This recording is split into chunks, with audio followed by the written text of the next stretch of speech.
नमस्कार, मैं हूं विक्रांत यादव और आप देख रहे हैं आपका अपना चैनल द स्वतंत्र। $250 बिलियन की भारतीय सॉफ्टवेयर इंडस्ट्री क्या तबाही की कगार पर है? यह हम इसलिए कह रहे हैं क्योंकि शेयर बाजार में आईटी सेक्टर में खून की होली चल रही है।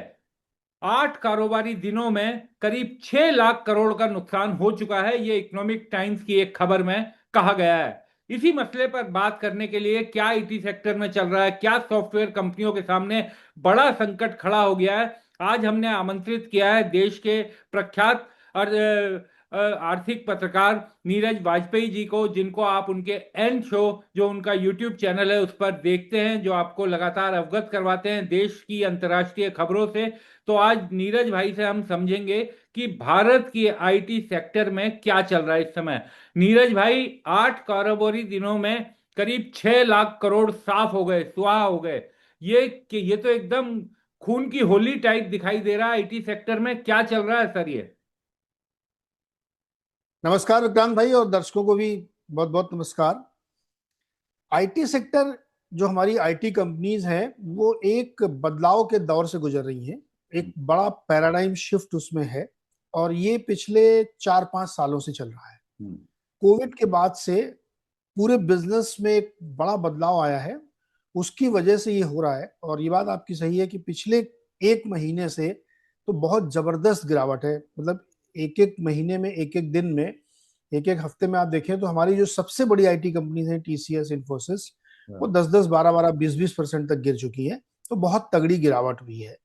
और ये ऐसा नहीं है, दुनिया भर में बहुत सारी आईटी सर्विसेज कंपनियां गिरी हैं, केवल भारत के नहीं, दुनिया में कहीं पे भी हो।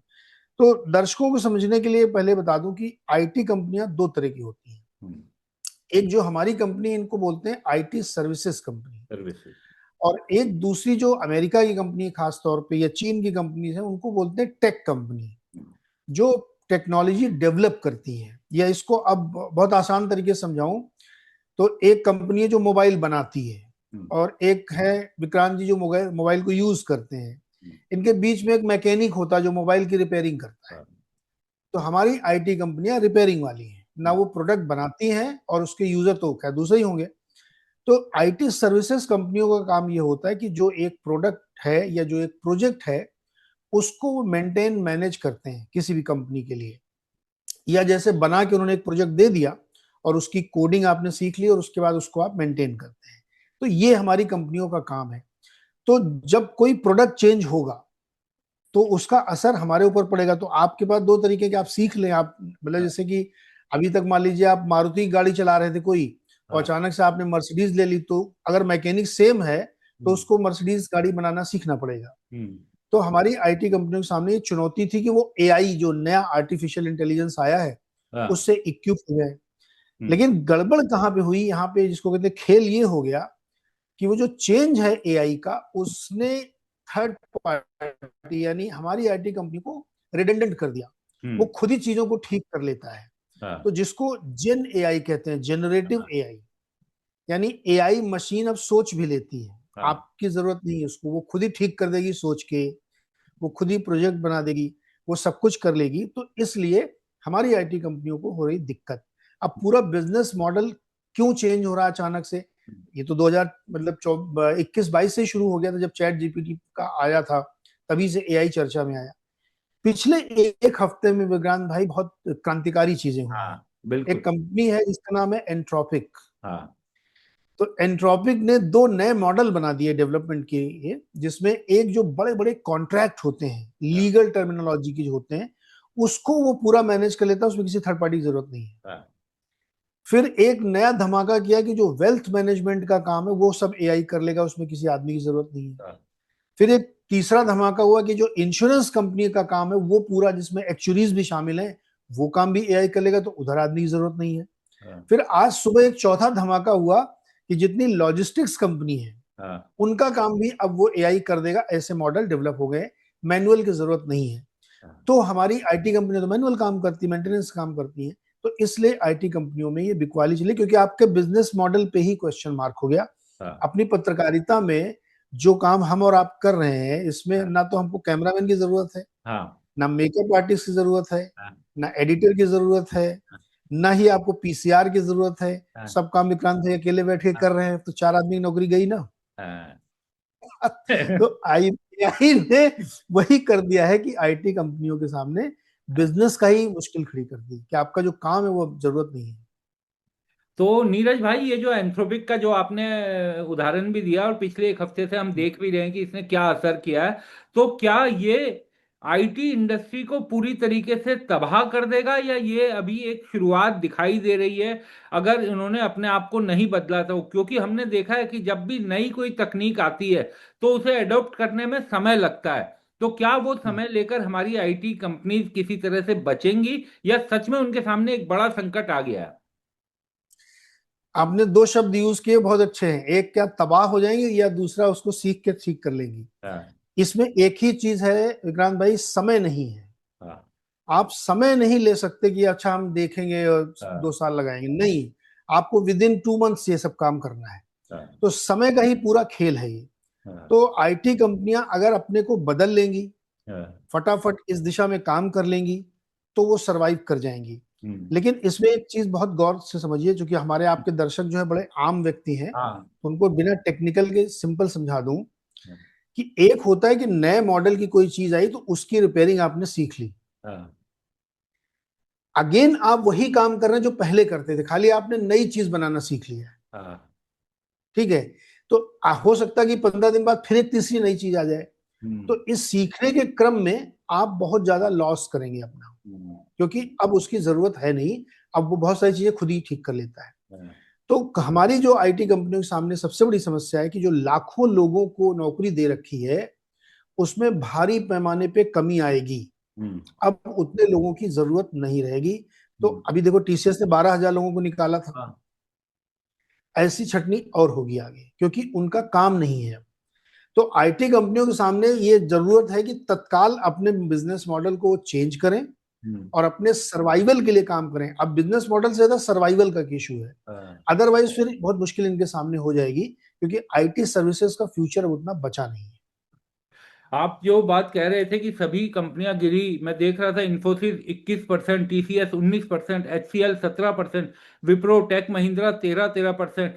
तो और टीसीएस तो अपने ऑल टाइम लो पे चली गई है। जब टीसीएस को देखा गया, तो ये तो स्थिति यानी पूरी इंडस्ट्री एज ए होल के लिए सामने खड़ी हो गई है। और जैसा आपने कहा कि अब तो समय भी नहीं है इनके पास कि इससे किसी तरीके से तेजी से निकला जाए। देखिए, ये आईटी कंपनियां हम लोगों के देश की बहुत ही सेलिब्रेटेड स्टोरी थी, हम्म। हम्म। और इन्होंने काम भी किया। 80 के दशक से लेकर के कम से कम 2010 तक, 15 तक इन्होंने बहुत नौकरियां दी, हम्म। बहुत देश की मदद की, बहुत सारे डॉलर लेके आए।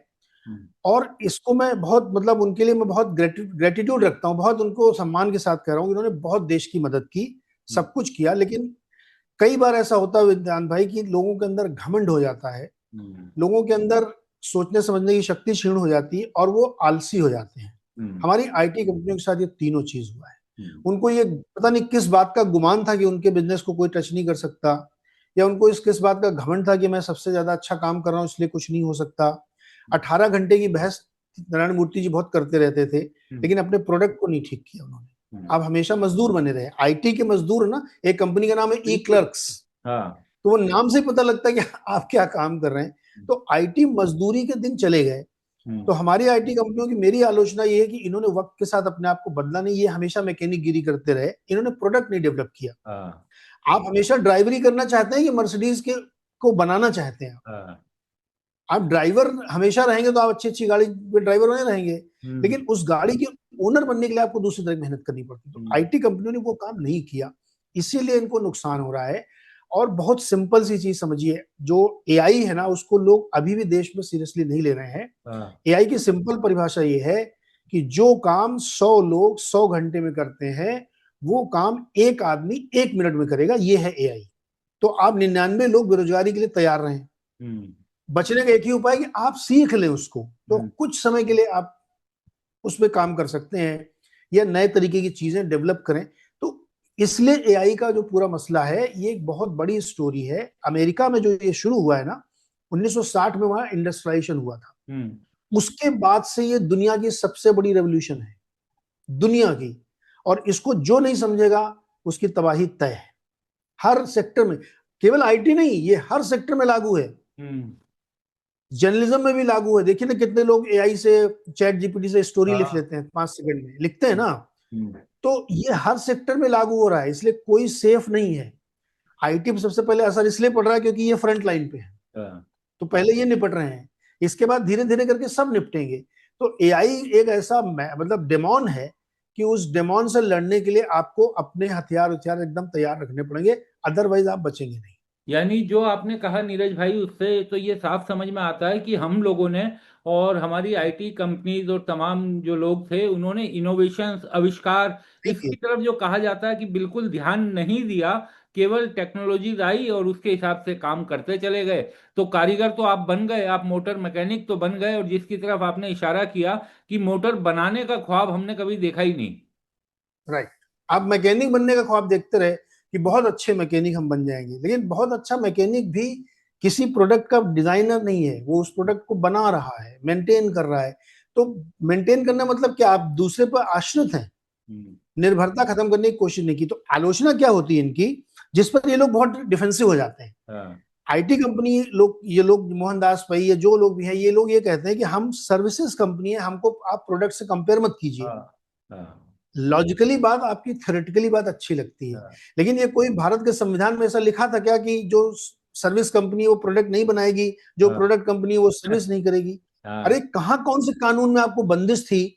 आप हाँ। बिलियंस ऑफ डॉलर्स कमा रहे हैं, आप बाईबैक करते हैं। तो अभी आप देखिए, जो टीसीएस की बैलेंस शीट में मेरा अंदाजा है 50-60 हजार करोड़ का कैश पड़ा होगा। हम्म। इन्फोसिस में पड़ा होगा, सबके पास कैश है, हाँ। पैसे की कमी नहीं है, हाँ। सोच की कमी थी। हाँ। आपने प्रोडक्ट क्यों नहीं डेवलप किया? अब एक आलोचना चलती है, सत्यता तो पता नहीं मुझे, कि सलील पारिक करके आए थे इनके यहाँ बहुत पहले, नहीं विशाल सिक्का जी आए थे। हाँ। उन्होंने कोशिश की थी कि हम चलो कुछ करते हैं, फिर वो हुआ नहीं।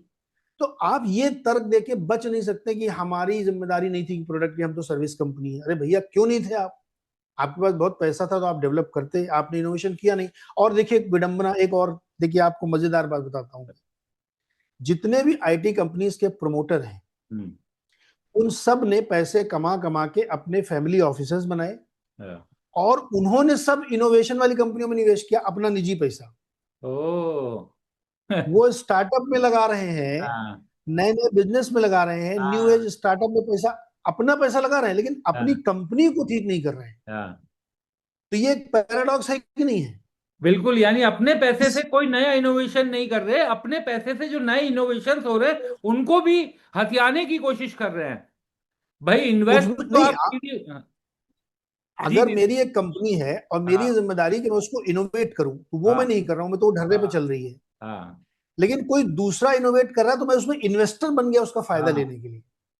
तो आप अगर वहां इतने दिमाग लगा सकते, ऐसा नहीं था कि इनको पता नहीं था, इनको सबको हाँ। पता था कि क्या हो रहा है दुनिया में। हाँ। लेकिन अपनी कंपनी वो काम नहीं कर रहे थे, वो एक ढर्रे पे कंपनी चलती चली जा रही थी। और दूसरी कंपनी जो इनोवेशन कर रही थी उसमें वो निवेश कर रहे थे, क्योंकि उनको पता था कि यहाँ से पैसा बनेगा। तो हम्म। ये पैराडॉक्स है। देखिए, कोई ना तो कोई जबरदस्ती कर सकता कि आपने क्यों नहीं किया, ये हाँ। मोरल क्वेश्चन है। बिल्कुल। कोई दबाव नहीं डाल सकता, ये मोरल क्वेश्चन है कि आपने क्यों नहीं किया। हाँ। लेकिन उतना ही बड़ा ये मोरल क्वेश्चन है कि आपने गलती की। हाँ। आप ये शील्ड नहीं ले सकते कि हमारा, हमने ठेका ले रखा है क्या इनोवेशन करने का, आप करिए जाके, जिसको करना वो करे। कई बार तो लोग गुस्से में ये कह देते हैं कि जिन लोगों ने अपने जीवन में कुछ नहीं किया वो हमारी तो आलोचना कर रहे हैं। सवाल। भाई अब इस तर्क से तो हम प्रधानमंत्री जी की कभी आलोचना कर ही नहीं सकते। बिल्कुल। ये कोई लॉजिक ही नहीं है।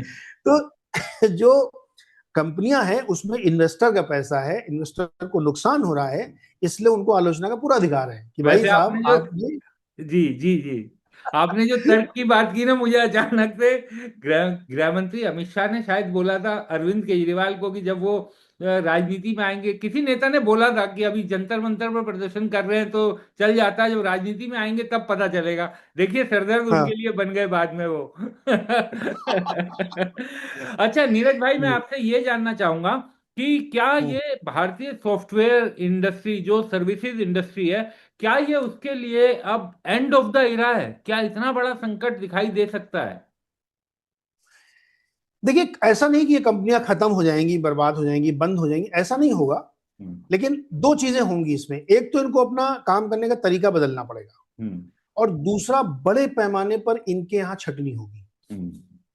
ये आज हो, कल हो, साल भर बाद हो, 6 महीने बाद हो, उससे बचने से। अब आपको इतने लोगों की जरूरत नहीं। क्या अभी कैसे बिलिंग कैसे होती है, जो भी कंपनी हमारे यहाँ आईटी की है, वो जब कोई प्रोजेक्ट उसको मिलता है तो वो पर्सन के हिसाब से बिलिंग करते हैं कि हमने साहब आपके प्रोजेक्ट में 300 लोगों को लगा रखा है, इसके हिसाब से हमारी बिलिंग ये बनती है। लेकिन अब वो पर्सन के हिसाब से बिलिंग नहीं हो पाई, क्योंकि वैल्यू बिलिंग होने लगी कि काम कितना हुआ, आदमी से मतलब नहीं है। तो एक तो आईटी कंपनियों में छटनी होगी एकदम तय मान के चलो आप जी। और दूसरा उनका बिजनेस मॉडल चेंज होगा। अब वो एआई वाली एनेबल्ड कंपनियों के लिए काम करेंगे तो कम लोगों में काम लगेगा, उनको लोगों को ट्रेन करना पड़ेगा, ये वाला शिफ्ट इनको करना पड़ेगा। बंद नहीं होंगी ना, कोई खत्म हो जाएंगी कंपनियां, धीरे धीरे चलती रहेंगी। लेकिन अब वो इतनी सेलिब्रेटेड स्टोरी नहीं रह जाएगी आईटी सर्विसेज जो कभी हुआ करती थी। अब अगर ये भी कोई प्रोडक्ट डिजाइन कर लें, कुछ इनोवेशन कर लें, तो बात अलग होगी, अदरवाइज नहीं, मुश्किल है फिर। तो बड़ा संकट रोजगार का भी दिखाई दे रहा है, क्योंकि बड़ा रोजगार दिया आईटी इंडस्ट्री ने इस देश को, और छोटे छोटे हमने देखा कि नई उम्र के बच्चों को बड़ा काम मिला, और बहुत सक्सेस स्टोरी जिनकी आपने बात की। तो बड़ा रोजगार संकट भी सामने दिखाई दे रहा है अब आने वाले समय में। आईटी कंपनी में आएगा। आप मतलब इसका ग्लोबली डेटा अगर आप देखें तो 2025 में करीब 10-15 लाख लोगों की नौकरियां गई हैं पूरे दुनिया में मिला के। अपने यहाँ चूंकि डेटा बहुत फ्रिक्वेंटली ये लोग पब्लिश नहीं करते हैं, इसलिए बार बार टीसीएस का नाम लिया जाता है कि 12,000 लोगों ने निकाला है, तो ऑफिशियल है। बाकी तो कहानी चलती रहती है कि 40,000 50,000 निकाल चुके हैं। कॉग्निजेंट ने निकाला, बहुत लोगों ने निकाला है। तो वो तो है कि आईटी कंपनियों में अब उतनी जॉब बचेगी नहीं आपकी, बहुत कम लोग वहां पे सरवाइव करेंगे, क्योंकि एआई ने चेंज कर दिया सब कुछ। अब उतने लोगों की जरूरत ही नहीं है। हम लोगों को देखो ना, यूट्यूब चैनल में हम कहाँ टीम रख रहे हैं 10 लोगों की, हाँ 2 बिल्कुल। लोगों में आप काम चल रहा है। स्थिति स्थिति ये समझिए ना कि हम आपसे इंटरव्यू कर रहे हैं, बीच में 2 बार लाइट आई गई हो गई, लेकिन काम प्रभावित नहीं हो रहा है। जैसी स्थिति है वैसी में काम करेंगे। Exactly exactly। तो वो अब वो जरूरत नहीं रह गई कि हाँ, 4 आदमी चाहिए इस काम के लिए। हाँ, तो नंबर ऑफ पीपल घटेगा, एम्प्लॉयमेंट का इशू जरूर खड़ा होगा, इसमें कोई शक नहीं है। और आईटी की जो बड़ी बड़ी कंपनियां हैं उसमें कम लोगों को नौकरी मिलेगी। हाँ, क्वालिटी जॉब मिल जाएगी कि भाई कम लोग काम करें, थोड़ा सैलरी अच्छी मिल जाएगी, लेकिन हाँ। उतने ज्यादा लोगों को नौकरी नहीं मिलेगी। और नीरज भाई, ये देखने में आया, क्योंकि अमेरिका में भी जो आईटी कंपनीज के बारे में कहा जा रहा था कि वहाँ एआई बबल है, तो वहाँ पर भी आईटी कंपनीज को वो शेयर बाजार में वहाँ भी गिरावट ही चल रही है, और कई कंपनियों में वहाँ भी काफी गिरावट देखी गई है। तो यानी ये असर जो है वो अमेरिका में, भारत में, सब जगह आईटी सेक्टर में तो बड़े पैमाने पर दिखाई दे रहा है। जी, अमेरिका में जो दिक्कत आ रही है वो दूसरी तरह की दिक्कत है। जी। वहां की जो कंपनियां वो प्रोडक्ट कंपनियां हैं। हम्म। जैसे जितने 4 नाम मैंने आपको बताया, पेलेंटियर हो गया, एंथ्रोपिक हो गया, एल्गोरिदम हो गया, हाँ। या इनविडिया हो गया, ये सब प्रोडक्ट कंपनी है। ये लोग प्रोडक्ट बनाते हैं, कोई प्रोडक्ट डिजाइन करता है, कोई मैन्युफैक्चर करता है। जैसे एनविडिया चिप डिजाइनिंग कंपनी है। हाँ। जो ये दो तीन आपको हमने, ओपन एआई, एंथ्रोपिक, ये एल्गोरिदम है, ये लोग प्रोडक्ट बनाते हैं। वहां क्या क्यों कर रही कंपनियां? क्योंकि उन्होंने एआई पे इतना कैपेक्स किया, इतना ज्यादा पैसा लगा दिया है। एक एक साल में उन्होंने हजार हजार बिलियन डॉलर लगाए हैं। अभी मतलब इस साल का अनाउंसमेंट ये 400-500 बिलियन डॉलर का, मतलब एक एक कंपनी 200-200 बिलियन डॉलर खर्च कर रही है। तो वहां की चिंता यह है कि जो इतना पैसा खर्च कर रहे हैं, क्या उसका रिटर्न आएगा क्या, इसलिए वहां करेक्शन हो रहा है। वहां बिजनेस मॉडल में प्रॉब्लम नहीं है, वहां लग रहा है कि अरे यार अब सब यही कर रहे हैं और इतना पैसा खर्च कर रहे हैं, तो कमाई कैसे होगी। तो वहां और वैल्यूएशन का इश्यू है, यहाँ एग्जिस्टेंस का इश्यू है कि ये आप तो आपके धंधे पे चिंता हो गई, वहां चिंता है कि आप इतना पैसा आप खर्च कर रहे हैं तो इसकी कमाई कैसे होगी। अब वहां इतने बड़े बड़े डेटा सेंटर बन रहे हैं। आप ये समझिए कि एनवीडिया ने इतना बड़ा डेटा सेंटर बनाया जो आपके शायद 1/10 ऑफ नोएडा होगा, इस साइज का। उसको बिजली नहीं मिल पा रही है अभी, क्योंकि इतना कंजम्पशन चाहिए बिजली का। तो वहां डिफरेंट लेवल पे काम हो रहा है, उसमें बिलियंस ऑफ डॉलर लग रहे हैं, 100-100 बिलियन डॉलर। तो वहां रिटर्न की चिंता में स्टॉक गिर रहे हैं, क्योंकि वो ओवर वैल्यूड है, महंगे हो गए हैं, तो वो नीचे गिर रहे हैं। हमारे यहाँ जो गिर रहे हैं वो टेक्नोलॉजी नहीं कर पा रहे हैं, वो तो मतलब धंधे पे सवाल खड़ा हो गया। तो वहां पे भी करेक्शन हुआ है और हो रहा है। सर्विस कंपनी जो दुनिया की कहीं पे भी होगी, चाहे वो यूएस की हो, इंडिया की हो या जर्मनी की हो, वो पिटेगी। तो उसमें तो यूएस में भी कई सारी जो सर्विस कंपनी है उनमें दिक्कत आ रही है। तो ये बात सच है कि आईटी एज ए होल आप मान लीजिए, टेक या आईटी सर्विसेज, हम्म। दोनों में एक करेक्शन है, लेकिन दोनों के कारण अलग अलग है। हाँ, कम से कम वो इनोवेशन करने की कोशिश तो कर रहे हैं, इतना बड़ा निवेश करके, इतना खतरा मोल लेकर। नीरज भाई, चलते चलते मेरा अंतिम सवाल होगा आपसे कि क्या, क्योंकि आप तो पूरा करियर आपने आर्थिक पत्रकारिता में निकाला, क्या क्या वे फॉरवर्ड दिखाई देता है आपको, और क्या ये अभी ये तात्कालिक तकलीफ है जो कुछ महीनों में या कुछ साल में दूर हो जाएगी, या ये एक बड़ी तबाही की शुरुआत है अगर आप नहीं सुधरे तो? देखिए, मार्केट के लिहाज से अगर आप देखेंगे तो जो बदलाव हो रहे हैं टेक्नोलॉजी के या इन सब चीजों के, हम्म। ये अभी एक मतलब 6 महीने साल भर में सुलझने वाले नहीं है। हम्म। ये प्रोसेस लंबा चलेगा, हम्म। क्योंकि लगातार इनोवेशन हो रहा है और हम्म। कभी भी अचानक से किसी के बिजनेस पे क्वेश्चन मार्क लग सकता है, हम्म। और उसका बड़ा कारण एआई ही होगा। हम्म। तो आप ये समझ लीजिए, डॉक्टर, सीए, वकील, इंजीनियर, एनालिस्ट, वेल्थ मैनेजर, किसी की नौकरी सुरक्षित नहीं है। हम्म।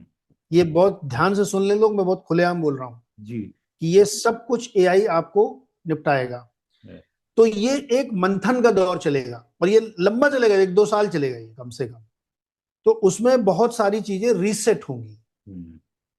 तो इस दौर को आप लंबा दौर मान के चलिए, ये एक दिन का खेल नहीं है। ऊपर से जो ये टैरिफ और लड़ाई झगड़ा और ये सब हम्म। चल रहा, वो जिसको तो ना आइसिंग ऑन द केक है, वो हाँ। अलग से चल रहा है एक। हाँ। लेकिन जो कोर इशू है वो हम्म। ये है कि कम से कम 1-2-3 साल ये बदलाव की गति बनेगी, उसके बाद स्थिरता आएगी। क्योंकि एआई एक ऐसा मेहमत है जिसको एक दिन में आप समझ नहीं सकते। अब अचानक से कोई चीज कल आ गई कि नहीं, हम्म। आपको फोन की जरूरत नहीं, आपके मैं यहाँ पे एक चिप लगा दूंगा, उसी से आप बात कर लीजिएगा, हम्म। तो अब पता लगा एप्पल की पूरी इंडस्ट्री ध्वस्त हो जाएगी। हम्म। और ये हो सकता है, मैं आपको भी बता रहा हूँ। हम्म। तो बिल्कुल इसलिए सही बात। कोई चीज सर्टेन मान के मत चले कि अच्छा ये तो बहुत सेफ है। खाली ये सेफ है कि आप प्लास्टिक के चावल नहीं खाएंगे अभी, तो हम्म। वो सुरक्षित है कि वो तो आप उगा के ही खाएंगे। तो आप कह सकते हैं कि वो एक सेक्टर सुरक्षित है कि आप अनाज अभी प्लास्टिक वाला नहीं खाएंगे, तो वहां वैसे ही चलेगी चीजें। लेकिन बाकी सब चीजें आपकी रिस्क पे है, कोई भी चीज बदल सकती है। तो जो मार्केट के निवेशक हैं, हम्म। उनको पहले तो ये समझ लेना चाहिए कि कहीं पे भी उथल पुथल कभी भी हो सकती है, नंबर वन। हम्म। नंबर टू, बहुत ज्यादा रिटर्न की उम्मीद लगा के न चलें। हम्म। बहुत नीचे रिटर्न की उम्मीद रखें कि 8-10% रिटर्न अगर सालाना मिल जाता है तो अपने आप को सौभाग्यशाली माने वो। हम्म। इससे बड़ी कल्पना लेके न चलें, क्योंकि बहुत सारी चीजें तेजी से बदल रही, और वो किसी के कंट्रोल में नहीं है कि कोई सरकार उसके लिए दोषी है या कोई व्यक्ति इसके दोषी है, ऐसा कुछ नहीं है। हम्म। टेक्नोलॉजी अपने आप में बदलती है और उसको कोई रोक नहीं सकता है। बिल्कुल, आपने क्योंकि बाजार का बताया, और सोने चांदी में पिछले साल बड़ा रिटर्न मिल रहा था, लेकिन अब वहां पर भी दिखाई देने लगा है कि वहां पर भी जो लोग जो अब सोच रहे थे कि मैं दुगना कर लूंगा, तो ऐसे झटके मिले हैं उन लोगों को। नहीं, सोने में तो हमने आपके शो में बताया था कि वो बहुत बिल्कुल। ऊपर हाँ। नीचे तेजी से कभी भी हो सकता है, क्योंकि वो हाँ। जिस रफ्तार से चल रहा था तो उसमें वो स्वाभाविक करेक्शन था। लेकिन इस पूरी लड़ाई में अगर कोई विनर होगा हम्म।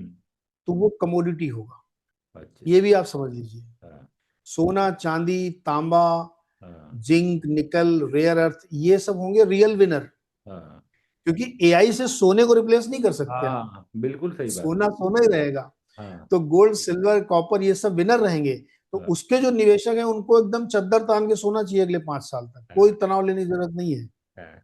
नीरज भाई, आप हमारे साथ जुड़े, बातचीत की, लेकिन इस बातचीत से कम ये तो साफ हो गया है कि हमारी जो हमारे यहाँ आईटी कंपनीज हैं, उन्होंने मोटा मुनाफा कमाया, बड़े बड़े नाम कमाए, लेकिन जो सबसे जरूरी चीज़ थी, इनोवेशंस, आविष्कार, ज़्यादा से ज़्यादा नए प्रयोग करना, उसमें हम हमेशा पिछड़े रहे। और अब बड़ा संकट तो मुझे रोजगार का, जो बच्चे इसमें आईटी क्षेत्र में लगातार जा रहे हैं उनके लिए सामने आपसे बातचीत और तमाम चीज़ें जो दिखाई दे रही हैं उसके बाद ये साफ दिखने लगा है। नीरज भाई, बहुत बहुत शुक्रिया, आप हमारे साथ जुड़े, चर्चा में हिस्सा लिए, बहुत बहुत धन्यवाद।